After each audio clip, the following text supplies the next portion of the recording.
নমস্কার বন্ধুরা, মনীষা রান্নাঘরে সবাইকে স্বাগত। প্রতিদিনের মতো আবারও নিয়ে চলে এলাম দুর্দান্ত স্বাদের একটা রেসিপি। আজকে আমি বানাবো হাতে মাখা পটলের রেসিপি। দেখুন, পটলগুলোকে ভালো করে ধুয়ে নিয়েছি, আর আমি না একটু খোসা রেখে পটলটাকে কেটে নিয়েছি। এতে করে কিন্তু পটল যখন রান্না হবে খুব সহজে গলে যাবে না বা নেতিয়ে যাবে না। তো এখন পটলের মধ্যে বেশ কয়েকটা মশলা আমি দেব। তো প্রথমে আমি এখানে দিয়ে দিচ্ছি হলুদ গুঁড়ো।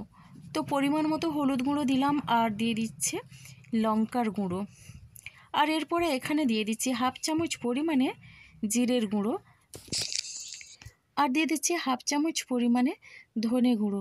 তো বন্ধুরা, এখন আমি দিয়ে দিচ্ছি একটা বড় সাইজের পেঁয়াজ বাটা। তো পেঁয়াজটাকে আমি বেটে নিয়েছিলাম, আর দিয়ে দিচ্ছি রসুন থেঁতো করা, আর দিয়ে দিচ্ছি আদা। তো আদা রসুন আমি 1 চামচ করে দিলাম, এগুলো কিন্তু আমি থেঁতো করে নিয়েছি। এখন এখানে দিয়ে দিচ্ছি কাঁচা লঙ্কা। তো 3টের মতো কাঁচা লঙ্কা আমি চিড়ে নিয়েছিলাম, কাঁচা লঙ্কা দিয়ে দিলাম, আর দিয়ে দিচ্ছি খুবই সামান্য পরিমাণে ধনেপাতা কুচি। তো এটা বিলেতি ধনেপাতা। তো বন্ধুরা, এখন স্বাদ অনুসারে দিয়ে দিচ্ছি লবণ, আর এরপরে এখানে আমি দিয়ে দিচ্ছি সর্ষের তেল। তো সর্ষের তেলটা অবশ্যই দিতে হবে, সর্ষের তেলে রান্না করলে কিন্তু ভীষণই ভালো লাগবে।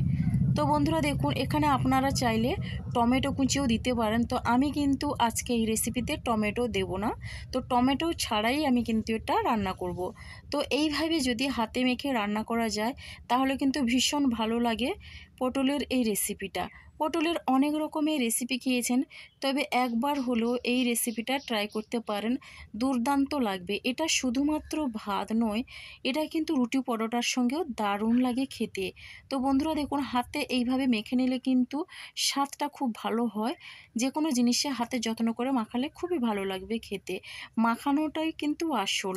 তো বন্ধুরা দেখুন, মোটামুটি আমি কিন্তু পটলটাকে মশলা দিয়ে বেশ ভালোভাবে মেখে নিয়েছি, আর এখন ঢাকনা দিয়ে আমি 10 মিনিটের মতো এটা রেস্টে রেখে দেব। তো এখন 10 মিনিট পরে আমি ফিরে এলাম।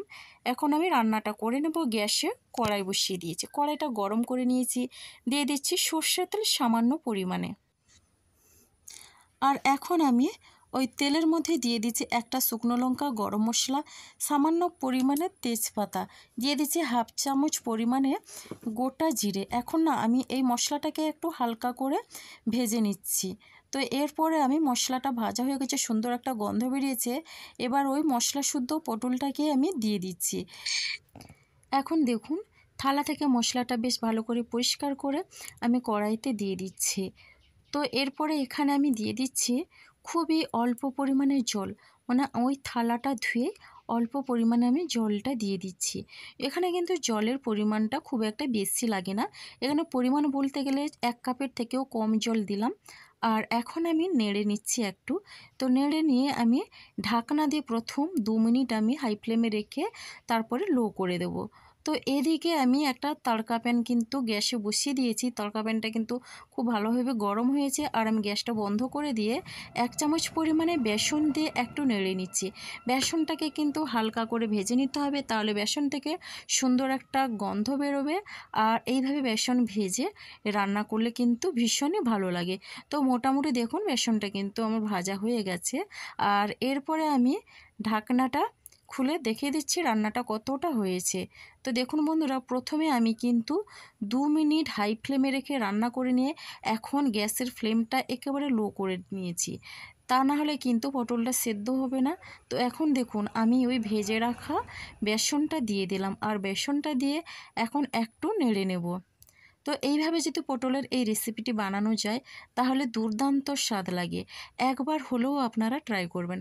তো এখন দেখুন, বেশ ভালো করে মিশিয়ে নিলাম, আর পটলের এই রেসিপিটা সত্যি দুর্দান্ত লাগে খেতে। খুবই সাধারণ একটা রেসিপি, কিন্তু খেতে অসাধারণ লাগে। তো এখন আমি ঢাকনা দিয়ে রান্না করে নিচ্ছি আরও 5 মিনিটের মতো। 5 মিনিট পরে আমি ফিরে এলাম। কালারটা দেখুন বন্ধুরা, অসাধারণ হয়েছে। আর এই সময় কিন্তু গ্যাসের ফ্লেমটা একেবারে লো রাখতে হবে। তো দেখুন, এখন আমি একটু নেড়ে নিচ্ছি, আর দেখে বুঝতে পারছেন পটলটা কিন্তু অনেকটা সেদ্ধ হয়ে গেছে। তো এইভাবে নেড়ে চেড়ে আরও 1 মিনিটের মতো রান্নাটা আমি করে নেব। এটা কিন্তু যে কেউ একবার দেখলে এই রান্নাটা করে নিতে পারবে। তো বন্ধুরা দেখুন, এখন ভালো করে বেশ নেড়ে চেড়ে আরও আমি 1 মিনিটের মতো রান্নাটা করে নিয়েছি। আর এরপরে কিন্তু পরিবেশনের জন্য একেবারেই রেডি। পটলের এই রেসিপিটা কেমন লাগলো আপনাদের? অবশ্যই একটা মিষ্টি কমেন্ট করবেন। ভালো লাগলে লাইক, শেয়ার, কমেন্ট এবং সাবস্ক্রাইব করে আমার পাশে থাকবেন। মোটামুটি পটলের রেসিপিটা রেডি। আর এখন আমি পরিবেশনের জন্যে একটা প্লেটে নিয়ে নিলাম। কতটা সুন্দর হয়েছে দেখতে দেখুন বন্ধুরা। খুবই লোভনীয় একটা রেসিপি, ভীষণই সুন্দর আর অসাধারণ খেতে। তো আজকের রেসিপিটি আমার এই পর্যন্ত। আর আগামীকাল আসবো নতুন একটা রেসিপি নিয়ে। আপনারা সবাই সুস্থ থাকুন, ভালো থাকুন। অসংখ্য ধন্যবাদ আর অনেক অনেক ভালোবাসা রইল।